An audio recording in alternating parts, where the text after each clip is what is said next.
Every house in Pokhani block has a bunker. It's been almost 12 to 15 years when entire village came up with an idea that not one or two but every house should have a bunker for themselves so that they can shelter their family at the when the situation of the cross firing and the mortar shelling from the other side happens.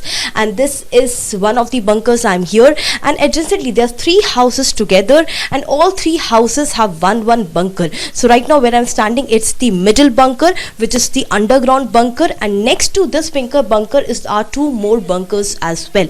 In total there are almost 25 to 30 people in the family who are residing right now. But I'll show you the bunker. As in bunker also, almost the necessities, the things which the family need at the time of the crossfire, everything has been put up in the bunker already, because this is the last village, this is the border village, and the bunkers are constructed just below, underground to the proper constructed houses, so that at the point night, mostly at the night hours when the crossfiring happens, all the family members immediately come out of their house and come down to this bunker. We have with us Sarpanch Bindu and also Muhammad Sajid with us right now, who will explain us about this entire bunker, because this is almost 7.5 foot tall and almost 5 meter deep. This is the bunker.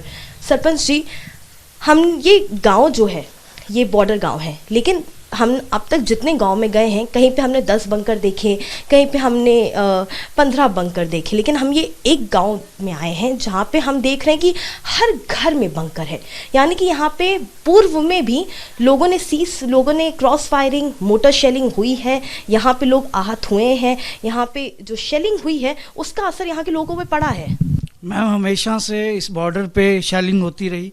17 के बाद यहाँ shelling नहीं हुई। 17 में मेरे यहाँ एक बहन थी जिन्हें गोली लगी थी बाघ की फायरिंग से, और उनकी डेथ हो गई थी। इंसल्टली मैं यहाँ पे आया था, तब भी विज़िट की थी, तब मैं सरपंच था।